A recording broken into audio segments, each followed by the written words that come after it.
All right, what's going on, everyone? Welcome to Decred in Depth. I'm your host, Angelo, and on today's show, we have Matheus Degiovani live from Brazil. Matheus, how you doing? Hi, thank you for having me. I'm fine. Yeah, of course. So let's start with your background and your intro into the cryptocurrency space. How'd you get involved? So I got involved in Decred, actually. I never really got into Bitcoin. And I think a couple of years ago, a year ago, 2 years ago, when that blog post on recruiting developers went up on the blog, conveniently or coincidentally, I was looking for a job at the time. So I started looking into it and getting to know a little bit about cryptocurrencies, what was exactly a cryptocurrency, what Bitcoin and what proof of work really meant. And then that started my deep dive into it. Was there anything particular about Decred that attracted you to the project or that made you say, these are the people that I want to work with? So Bitcoin solved the problem of securing the blockchain via proof of work. And Decred, I felt that had a very interesting and very fine balance to trade off the power, the relative power of miners and people that owned the coin, the stakeholders, and the people developing the coin, the developers, the marketers. And Decred had a very, very unique take on how to balance those three main players of the ecosystem. So I felt, well, this is very interesting. Let me take a closer look what this means, and then I just went on. So I know that you're the lead for Lightning. How did that come about? We know that Lightning is extremely technical. So I really wanted to. So back when I met Jake in person when he came to Brazil in 2018, I think, early 2018. And I was doing the first tryout or the first proof of concept for the split tickets, for on-chain split tickets. And he mentioned that while on-chain split tickets were very interesting, they were clearly not the end game for multi-owner tickets. So we needed to come up with a solution that worked with a second layer network. And at the time, the second layer network that was gaining a lot of traction was Lightning. So I started researching Lightning. I started poking Jake and Dave and the rest of the guys to let me mess around with it, try to help them out in bringing Lightning up. And so during 2018, I worked on some of the things that were needed in the wallet and in the node to allow us to develop Lightning. And then at the end of 2018, at the start of 2019, I started working at Lightning directly. So I've been working towards trying to get that first conversation with Jake in reality. Understood. For those that don't know, can you give a brief overview of what the Lightning Network is? Okay, so Lightning Network is what I call a second layer network. So you have the blockchain, which is a base layer. It has transactions. The security of the base layer is based on the proof of work and proof of stake in the case of Decred. And Lightning is a network for payments, for instant or as much instant as possible payments, as fast as possible payments, by not requiring on-chain confirmation of funds.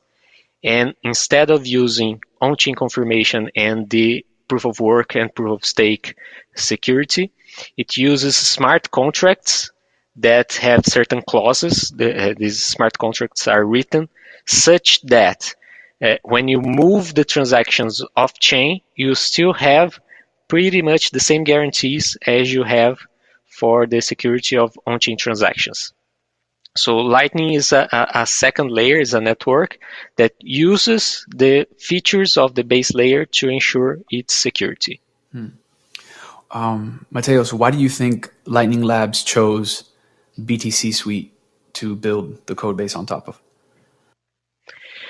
So Go is extremely legible. It's a very legible programming language. It's easy to get into. It's simple in a sense that it has few features and it's non-surprising to a certain extent. So you can, if you're a programmer, if you have a few years of programming under your belt, you can pretty much pick up a Go program and have a reasonable idea of what it's doing without getting many surprises.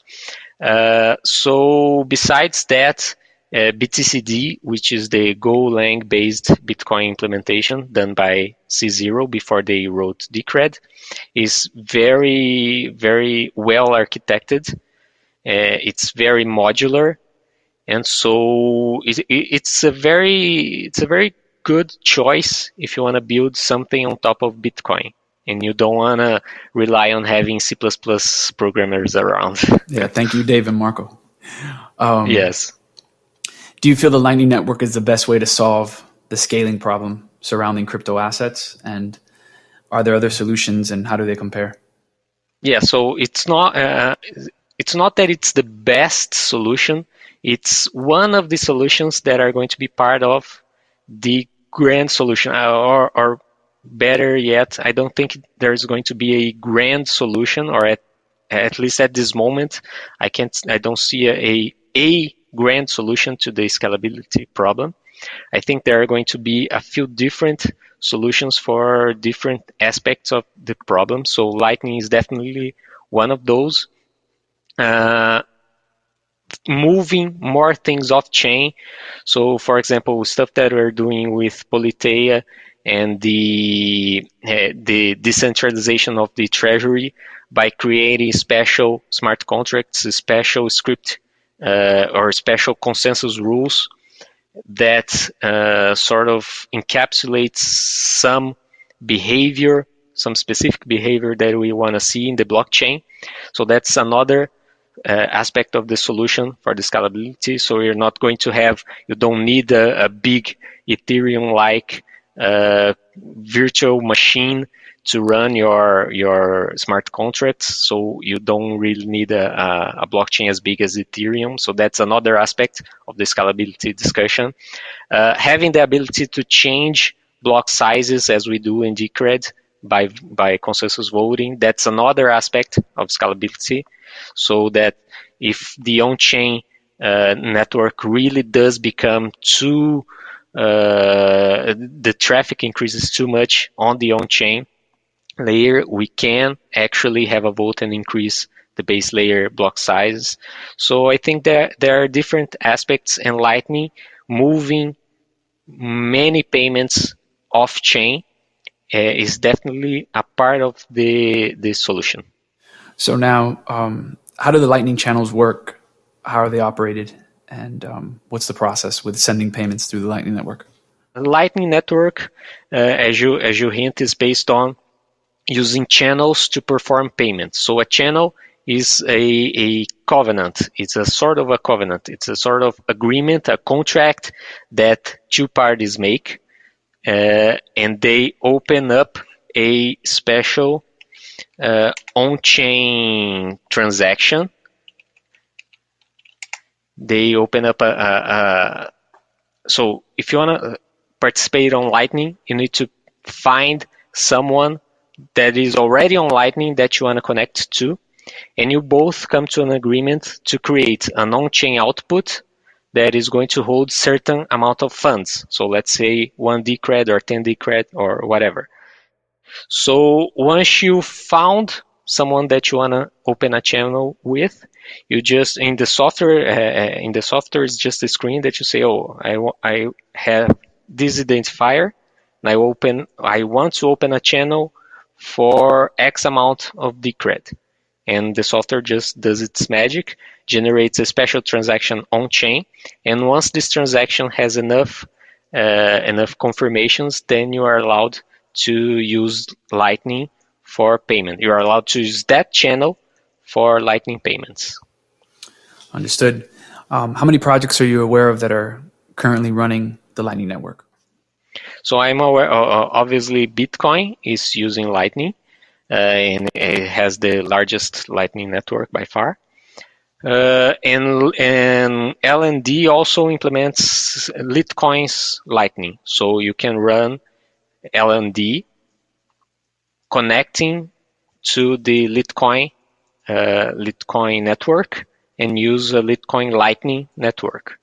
And now we have support. I'm not sure there are any other coins that are running Lightning other than BTC and LTC. What are some unique features that are capable with the Lightning Network apart from the obvious settling faster payments? So one of the things that Lightning does very well is that it can do very instantaneous payments or very fast payments. It can do multi-hop payments, such that if I have a channel with you and I want to pay, and you have a channel with, let's say, Jake, and I want to pay Jake, I don't need to have a channel directly to Dave, so I can have a multi-hop payment that goes from me to you and then to Jake. So it's really a network of payments. Another cool thing that you can do with Lightning is that you can do atomic payments with Lightning. And you can do the same thing also across coins. So if I have a Lightning channel to you, and you, besides having a Lightning channel with me on Decred, also has a Lightning channel on Bitcoin, then we can arrange for a payment to go across those two Lightning networks and then perform a cross-coin atomic swap via Lightning. Jake also mentioned in a conversation I had with him that it also helps improve privacy as well. How does LN do that? Right. So it's not necessarily that it improves privacy. It's not a given that Lightning improves privacy, at least today, at least immediately. So by moving, there are a few different aspects of privacy regarding Lightning. So once you're moving, the blockchain, as we know, records all payments forever, right? So and has perfect tracking of who is paying whom. So if your coin becomes de-anonymized on chain, then the whole history for that coin is searchable forwards and backwards, right? If you're moving payments to a second layer that is not permanently recorded, then you privacy by not having a permanent record of all the transactions that are happening and that you're making. So if on-chain, for example, the typical Lightning example is paying for coffee, right? So if every day you're buying coffee at your local bakery or coffee shop or whatever, and you're paying X amount on-chain, and if you get the change back to your wallet, if someone picks up that coin, if someone picks up that address as being yours, they can potentially go back and figure out, oh, every day you make a purchase of X Decred that at that time is valued at X dollars, and you were paying to an address that is known to be for a coffee shop, so you can infer that you drink X coffee shop every day. So that whole history is completely public on chain. And if you move that off chain, then you have a certain layer of privacy.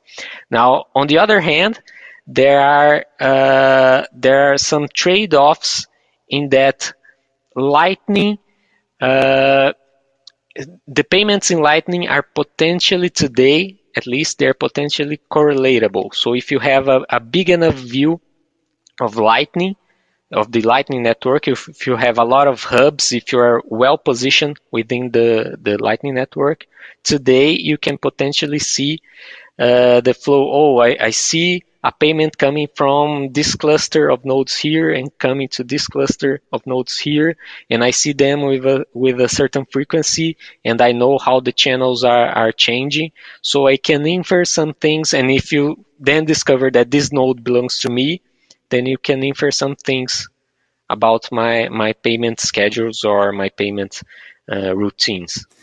Now, a lot of people think that it's just copy and paste, and we know it's not that simple. What problems or complications did you encounter working with Dave on bringing in the code and custom fitting it for DCR?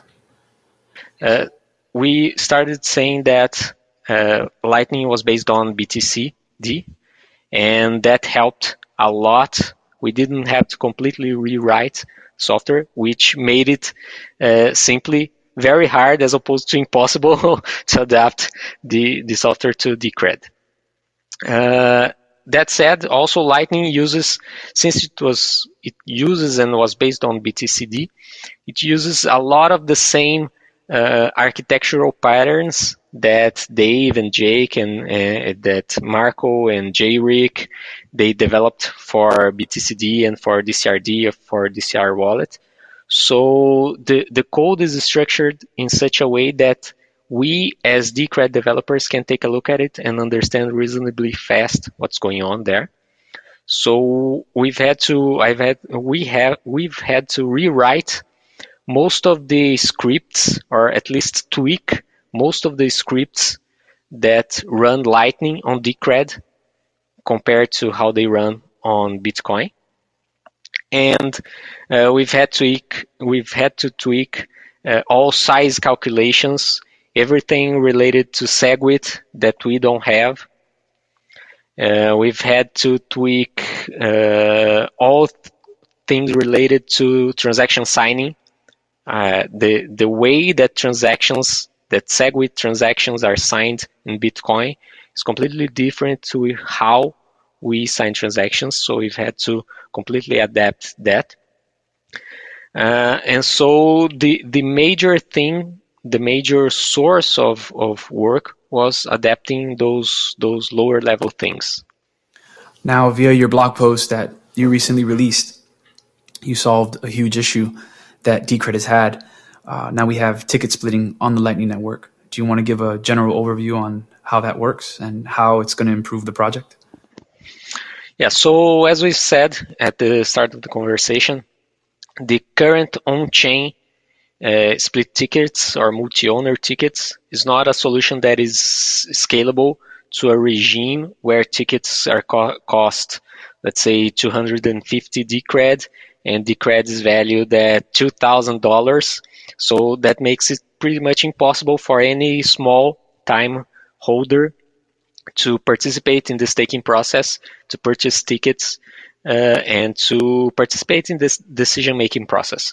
So clearly, if we want in a long-term regime to have a very wide or very diversity of people participating in the decision-making process, and we want to make it as inclusive as possible, we need a solution based on a second layer. So at this moment, this means a solution based on Lightning Network. The greatest challenge was to figure out how to fit the staking system, all the consensus rules around the staking system, and make it work in Lightning, which is the whole topic for that series of blog posts, which is how we can build new consensus rules, new smart contracts, new scripts that allow us to create a ticket that even someone holding 0.1 Decred can use to buy a part of a ticket. So that's the main motivation, the main reason for the split ticket over Lightning. Now, how will the votes be casted? Or let's say, how would it work with Politeia, and how will it work with the consensus changes with the split ticket system on LN? Yeah, so there are two possible ways that we can move forward with this. Uh, Probably we're going to move in different ways for on-chain and for off-chain via Politeia. So for the voting on consensus rules, we're probably going to just simply keep the one ticket, one vote rule. So the voting rights, that is the right to decide how the voting bits in the vote transaction are cast, is going to be or needs to be decided on a weighted base based on how much you're contributing to purchase a ticket. So if you're today, that works on the on-chain split tickets. If you're contributing 10% of the funds to purchase the tickets, then you have 10% a chance to uh, win the rights to vote on that ticket. So that's the probably how we're going to move on chain. On Politeia, since that's an off-chain solution, we have a few different options, so we can do the same thing. So if you have 10% of a ticket, you can cast, you have 10% a chance to cast the vote on Politeia. But we can mix and match other strategies. So for example, instead of having 10% a chance to vote on all the Politeia proposals that ticket can vote, you could have 10% individually on each proposal, for example. So every proposal would be a different lottery, and different people could be voting on different proposals with the same ticket, again based on the weighted distribution from purchasing the ticket. We can also move to a fractional voting rights in Politeia. So the main idea is that once you're purchasing a split ticket, you can sign a message to Politeia, or the group of people purchasing the tickets can sign a message to Politeia saying, oh, this address has 10% of the voting rights, and this other address has 20%, and this other address has 50%, and so on. And then when we cast an off-chain vote, a vote for a proposal, instead of summing up the votes individually, we can sum them up by voting power based on the different percentages of the vote. So Politeia, but obviously that includes a big change to Politeia by switching to a proportional or fractional voting system in Politeia. Matheus, being involved with the project, do you have any long-term concerns for the project moving forward? There's the obvious concern of whether we're going to exist, or the whole crypto economy is going to exist in 2 years or 5 years or 10 years. I think that's probably the biggest question mark, which is how is the whole ecosystem is going to, the whole crypto ecosystem is going to exist. I'm less concerned about Decred specifically existing within the crypto ecosystem. So if there is a crypto ecosystem in 5 years or 10 years, I believe Decred is definitely going to be a part of it. And other than that, more objectively, the main concern is whether we're going to be able to grow the community to accommodate an increasing amount of people trying to participate. Now, we've had a lot of exciting things happen recently. What are you most optimistic about when it comes to the project?